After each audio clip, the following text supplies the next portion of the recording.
بسم اللہ الرحمن الرحیم۔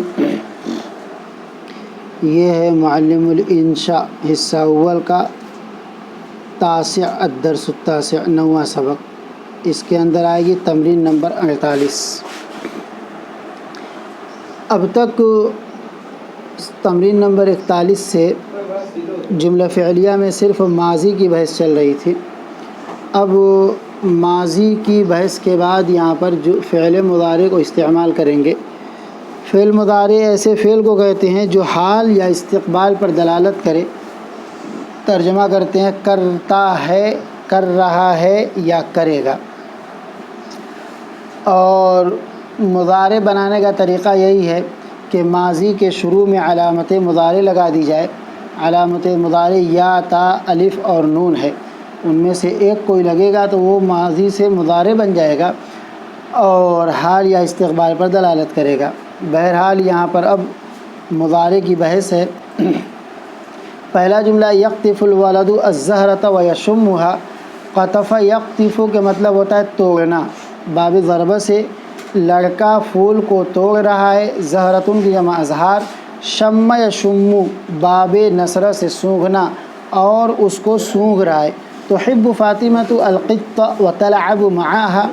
احب یحب باب فعال سے معنی ہوتا ہے محبت کرنا۔ القط القطۃ اس کی جمع قطۃ معنی ہے بلی۔ لعب یلعب لعبا کھیلنا۔ فاطمہ بلی سے پیار کرتی ہے اور اس کے ساتھ کھیلتی ہے۔ یلعب الولدان کرۃ القدم ویمرحان۔ مرح یمرح کے مطلب ہوتا ہے خوش ہونا۔ لعب یلعب آیا ہے کھیلنا۔ دونوں لڑکے فٹ بال کھیلتے ہیں اور خوش ہوتے ہیں۔ یطلق الصیادون البنادق ویصیدون الطیور۔ اطلق یطلق معنی ہوتا ہے چھوڑنا، چلانا۔ صیادون کی جمع صیاد معنی ہے شکاری۔ بندقیتون کی جمع بنادق معنی بندوق۔ صاد یصید و شکار کرنا۔ الطیور طیر کی جمع طیور۔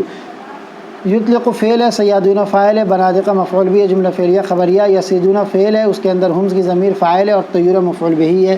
شکاری بندوق چلا رہے ہیں اور پرندوں کا شکار کر رہے ہیں۔ تخدم البنتان ابویہما وتمتثلان امرہما۔ خدم یخدم خدمتاً خدمت کرنا۔ ابوین ابن ابوانی ابوینی اضافت کی وجہ سے نون گر گیا ہے۔ والدین دونوں لڑکیاں اپنے والدین کی خدمت کرتی ہیں۔ امتثل یمتثل امتثالاً افتعال سے معنی ہوتا ہے اطاعت کرنا اور ان کے بات کی ان کے حکم کی اطاعت کرتی ہیں یا ترجمہ کر لیں ان کی بات مانتی ہیں۔ تتجمل الافرنجیات بالملابس ویخرجن سافرات۔ افریقی انگریز عورتیں کپڑوں میں فیشن کرتی ہیں، بنتی سنورتی ہیں۔ تجمل تجملا فیشن کرنا، بننا سنورنا۔ ویخرجن سافرات سافرات کی جمع سافرات، اس کے معنی ہے بے پردہ۔ تو انگریز عورتیں کپڑوں میں فیشن کرتی ہیں اور بے پردہ نکلتی ہیں۔ تخرج خرج یخرج خروجا نکلنا۔ الی کذا تشتری خریدنا۔ حاجۃ جمع حوائج، تم بازار کی طرف نکلتے ہو یعنی بازار جاتے ہو اور ضرورت کی چیزوں کو خریدتے ہو۔ یمحق محق یمحق محقا معنی مٹانا۔ ربا سود، اربا یربی بڑھانا۔ صدقۃ جمع صدقات۔ اللہ تعالیٰ ربا کو مٹاتے ہیں، سود کو مٹاتے ہیں اور صدقات کو بڑھاتے ہیں۔ تأمرون الناس بالبر وتنسون انفسکم۔ امر یأمر امرا حکم دینا۔ بر نیکی۔ نسی ینسا نسیانا بھول دینا۔ نفس جمع انفس اپنے آپ کو۔ تم لوگوں کو بھلائی کا حکم کرتے ہو اور اپنے آپ کو بھول جاتے ہو۔ تستيقظان صباحا وتخرجان الى البساتین۔ اس کے الفاظ معنی سب پیچھے کے تمرین میں آ چکے ہیں۔ تم دونوں صبح سویرے بیدار ہوتے ہو اور باغوں میں جاتے ہو۔ تذکرین اللہ وتشکرین نعمہ نعمۃ کی جمع نعم۔ تم سب عورتیں اللہ تعالیٰ کا ذکر کرتی ہو اور اس کی نعمتوں کا شکر ادا کرتی ہو۔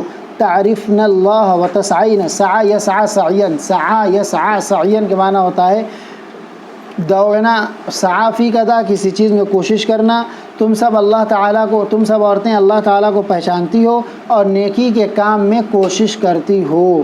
احب کریم اتباعی طبیعت جمع اتباع، میں اچھی طبیعت والے کو پسند کرتا ہوں، و اکرہ کرہ یکرہ کرہن کے معنی ہوتا ہے ناپسند کرنا، سیئون معنی برا، سیء الاخلاق بد اخلاق، اور میں بد اخلاق کو ناپسند کرتا ہوں۔